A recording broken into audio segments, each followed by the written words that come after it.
everyone, and welcome to another exciting episode of Becoming the Product. My name is Naya, as always, your host for today. I hope your day is going well. And today I have another special guest joining us in the studio to talk about ways to remain relevant as an aspiring PM or as a new PM, whatever your case may be. So I hope we'll listen. I hope we'll learn something today. Without wasting time, hello Eno, how are you doing? Hi Naya, thanks for having me. I'm doing good, thank you.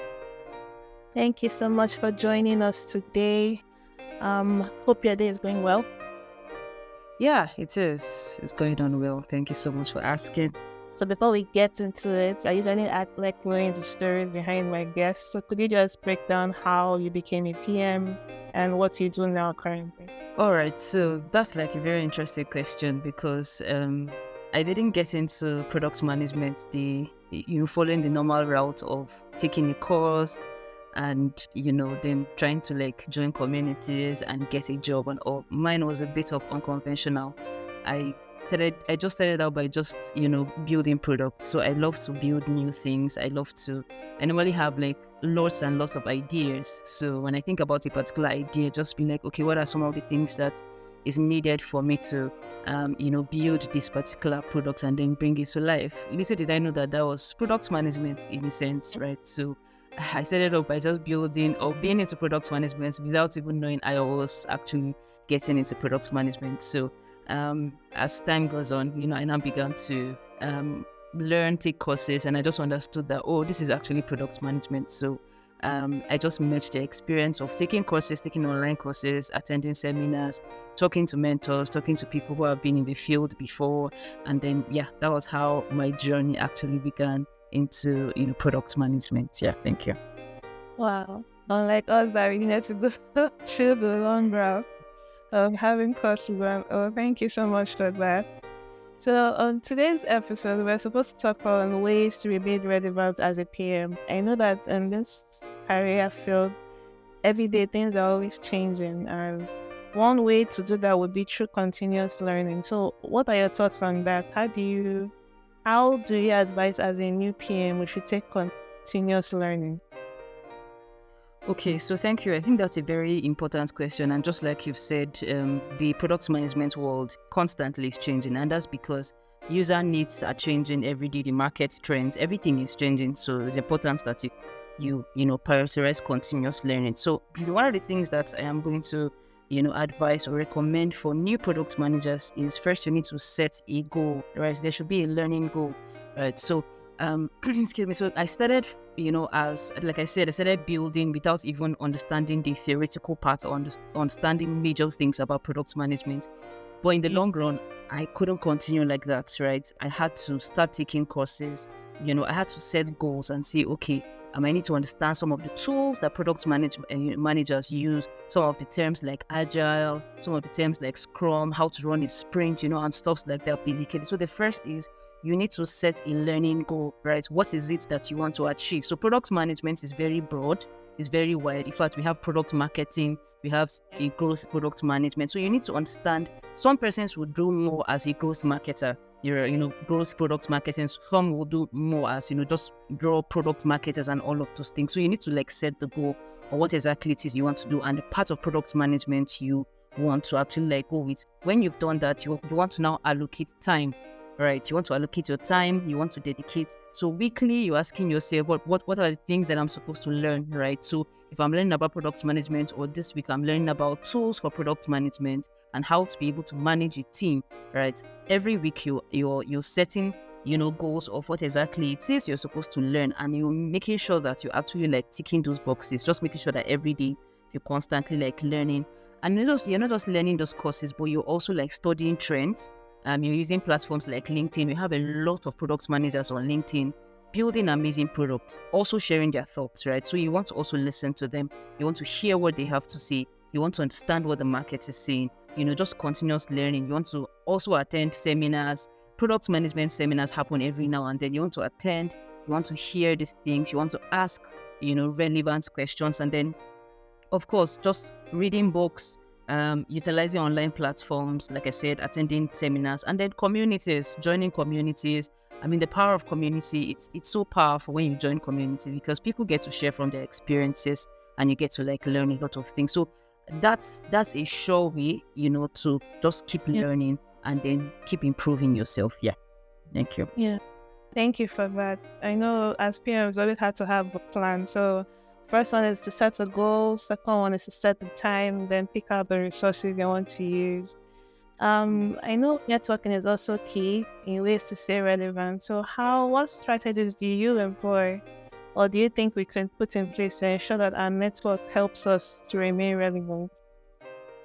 Okay, so there's something amazing where you have a group of product managers, both senior level, junior, and then and then entry level coming together to share their experience, right? So I feel like having conferences, meetups, online webinars, product cons, just stuff around products, right? It's actually like a very important thing to do. All right. So as a product manager, you will be doing yourself a disservice if you don't network and if you don't attend these seminars and these webinars. And the truth is, some of these webinars are free, so you don't have to pay anything to attend. You just need to show up and learn, and then also ask your questions. Yeah. Yeah. Thank you. Networking was kind of hard for me initially, but when I saw how things were moving, I had to train. I had to figure it out. So I know you've mentioned this before, that we need to always keep informed about new trends and opportunities or emerging technologies. Do you have any specific resources or any tips that you could advise us on how to do that?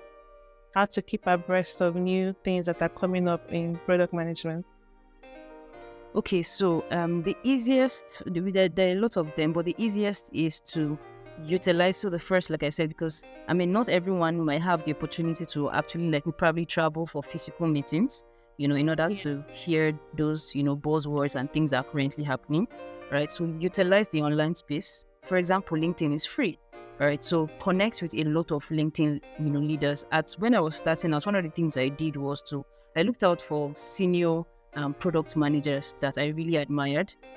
People working on, big companies like Netflix, Amazon, Google. But I just wanted to understand, what does it feel like being a product manager in these, industries, and stuff like that, basically. So you want to actually utilize LinkedIn, follow them, connect with them.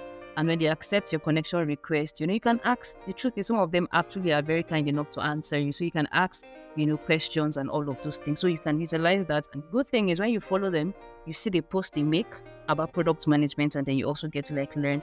And then you can also join Slack community. There are a lot of product management groups on Slack, on Discord, product management forums. Even on LinkedIn, we have groups, right? So you can just join all of those groups so that you can just stay abreast and just make sure that you're following up. And then, of course, you also, as you're following up, you're also showing up on LinkedIn so that you can also, you're learning from them, and people who are also coming behind you are also learning. So it's a give and take kind of relationship. So yeah, very, very correct. I usually join some newsletters as well on LinkedIn. That helps with some information that you might miss. Well, we also talk of mentorship. I know that this is something that is always up and about, that people need mentorship as PMs. So how valuable is it to have a mentor, and how can we find these mentors? Okay, so yourself, have you ever had a mentor, and how was the experience? How did it help you? Okay, yeah, so mentorship is very, very important, especially if you're starting out. When I started out, I started out very rough because I didn't have mentors and all, but it was really difficult to navigate my way.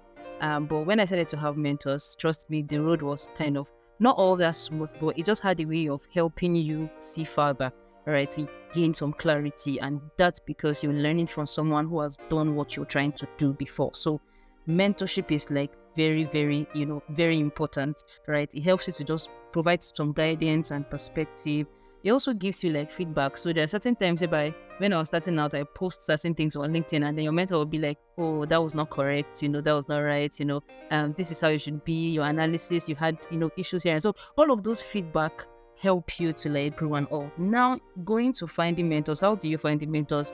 You need to be able to like just attend events. That's the truth. The best way to actually like find these mentors is, attend events, network with them, can also volunteer. Some of these mentors they're looking out for, they are running probably like EdTech platforms, or they're running certain companies, right? And they have, probably products under them. You can just have a conversation with them, volunteer your skills, and that way you can be able to just get them into being mentors. And then you can also share for people that are far away. You can also share direct LinkedIn text to them asking, okay, I would like you to mentor me in this area, and this is what I'm trying to focus in, this how far I've come, and these are some of the challenges I'm facing. And one of the things about mentee and mentorship relationship in the product management space is mentors want to actually know that you're serious about this, you're interested in this, and then you're ready to put in the work, right? So, and then how far you've gone in the little time that you have just working alone. Yeah, so that's basically it. One of the how the best ways is actually to attend events, and also to join mentorship programs, professional associations like different professionals and product management associations that you can actually like join. Some of them are popular, some of them are not popular. You need to just search for them online, and whichever vision suits you, you can go ahead to just join, and yeah, you can continue from there. Yeah. So like she said, let me give you a fun story with how I met Eno. Eno was my facilitator during one of my boot camps. And I'm already done with the boot camp, but I still trouble her once in a while if I have any issues, if I have any questions. Yeah. So like she said, put yourselves in a situation where the mentors or the people you want to interact with, help them out or join their webinars, ask questions and all that. It actually goes a long way. Okay, Eno, I know you mentioned communities before. So I want to know if you have any specific ones that we could join, or if you could talk about how important being in a community will be to us, for us to remain relevant, to improve our skills. Okay. All right. Thank you so much. So I know you mentioned newsletters, right? And that's like very important. So you could look out for some of the ones I follow. Product Management Insider, you can follow that. They talk a lot about products, and all. And there's Mind the Product. You can follow First Round Review. You can also read industry blogs and publications that product managers publicize every now and then, and also founders like TechCrunch, Wired, Harvard Business Review. You can follow that also. Then you can also follow influencers on social media. Get to like people who are like thought leaders in the product management space, not just any kind of influencer, right? So engage with their posts, like their posts, comment with their read their posts, comments, and also repost. And then you can also listen to podcasts. I mean, like the one we're having here, like, right? Listen to podcasts like this, and then there's also a podcast called This is Product Management. You can just Google search that, and then you can also like follow that. Then you can also, of course, join professional groups on Slack. There are a lot of product management groups on Slack. You can just get to like join them. Then for conferences, just look out for conferences happening near you. If you need to travel, you can travel. If you can't travel, you can join online. So these are ways that you can just keep yourself in the loop of the community of product managers. Yeah. Thank you so much, Eno. I learned a lot today. I hope we all did. So usually I used to ask one advice. If you could give one advice to someone who is trying to enter into PM or who is already there but is struggling, what would it be? One piece of advice.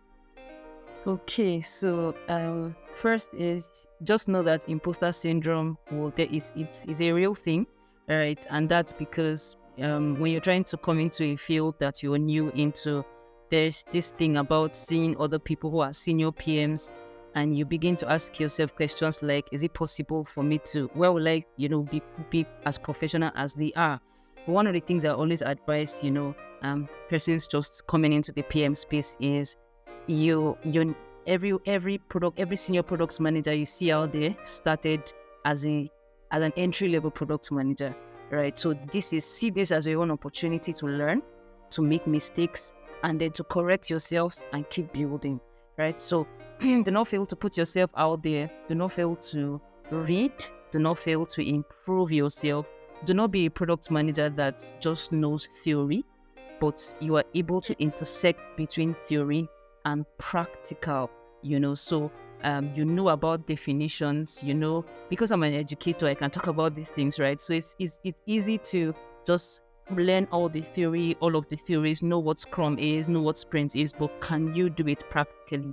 That's what the product management space is actually looking for. One who can actually manage a product, build the product from start to finish, and that product is affecting and impacting lives, right? So make sure that as you're learning, you are also, practicalizing these things you're learning. Put yourself out there, share your knowledge. That's another way to be relevant, by sharing your knowledge with others, no matter how small you think it is. Volunteer your skills, and, we'll see you at the top. That's my advice. Thank you. Thank you so much, and I really appreciate you being here today. And thank you guys for listening. I hope you took a thing or two. As usual, if you have any questions, you can hit us up on LinkedIn or socials. Subscribe to the podcast. You could even send a voice message on Spotify if you want me to hear your voice. So have a good week. Thank you, Eno, so much. Yeah, thank you. And have an amazing week too. Bye.